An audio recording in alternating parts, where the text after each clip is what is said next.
महोदयांनी उत्तरामध्ये असं म्हटलंय की मराठी भाषा सक्तीची या सगळ्या शाळांमध्ये त्यांनी केलेली आहे, कायदा केलेला आहे। अध्यक्ष महोदय, आपल्या माध्यमातून मंत्री महोदयांना माझा हा प्रश्न आहे की कायदा जर आपण केला असेल तर या कायद्याचं पालन किंवा कायद्याची अंमलबजावणी का होत नाही? अध्यक्ष महोदय, मंत्री महोदय असंही म्हणाले की आमच्याकडं आम्ही चौकशी करू, अहवाल मागू।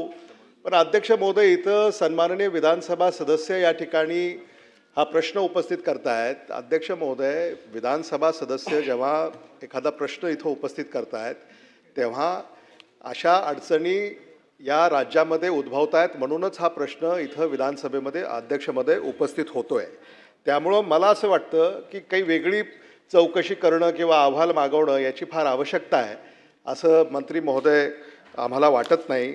आपल्याला माझा एक थेट प्रश्न आहे की आता आपण असं सांगितलं की मराठी सक्तीची मराठी शाळांमध्ये आहेच, इंग्रजी मीडियममध्ये मराठी अजूनही सक्तीची सर्वत्र नाही आहे। मी गेल्या आठवड्यामध्ये सुद्धा अध्यक्ष महोदय सभागृहामध्ये हा मुद्दा उपस्थित केला होता की फक्त इंग्रजी मीडियम, मराठी मीडियम, हिंदी मीडियममध्ये मराठी सक्तीची आहे का, गुजराती मीडियममध्ये मराठी सक्तीची आहे का, आणि देशातल्या ज्या इतर प्रांतातल्या भाषा त्यांच्या शाळा ज्या महाराष्ट्रात आहेत, अध्यक्ष महोदय, उर्दू मीडियममध्ये सुद्धा मराठी सक्तीची आहे का? तर या संदर्भामध्ये अध्यक्ष महोदय, मंत्री महोदयांना आमची अशी विनंती आहे की येणाऱ्या जूनमध्ये या शाळा पुन्हा सुरू होतील तेव्हा किमान जून नंतर महाराष्ट्रातल्या सगळ्याच शाळांमध्ये मराठी ही कायद्यानं जी सक्तीची आहे त्याची अंमलबजावणी 100% होईल का, हा माझा प्रश्न आहे। अध्यक्ष महोदय, सन्माननीय सदस्य अमितजी देशमुख साहेबांनी जो मुद्दा उपस्थित केलेला आहे, आपल्या मराठी मंडळामध्ये तर मराठी सक्तीचा हा काही विषयच नाही, सगळ्यांना ज्ञातच आहे।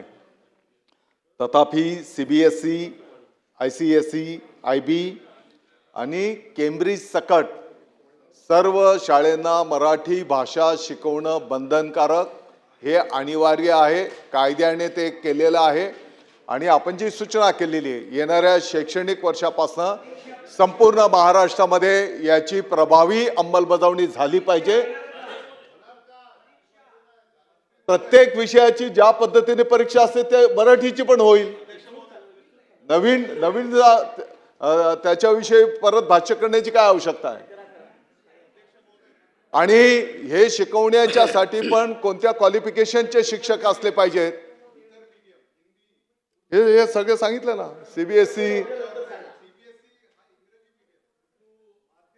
सर्व उर्दू माध्यमांसकट तुम्हाला जे अपेक्षित आहे, उर्दू माध्यमांसकट सर्व माध्यमांच्या शाळेमध्ये मराठी भाषा शिकवणं बंधनकारक हा आपल्या सरकारचा कायदा आहे आणि त्याची संपूर्ण महाराष्ट्रामध्ये प्रभावी अंमलबजावणी होईल याकडे आपण सर्वजण मिळून, शिक्षण विभागाची तर जबाबदारी आहेच, परंतु आपण सर्वजण मिळून त्या ठिकाणी सामूहिक जबाबदारी म्हणून पार पाडू। प्रश्न क्रमांक 5,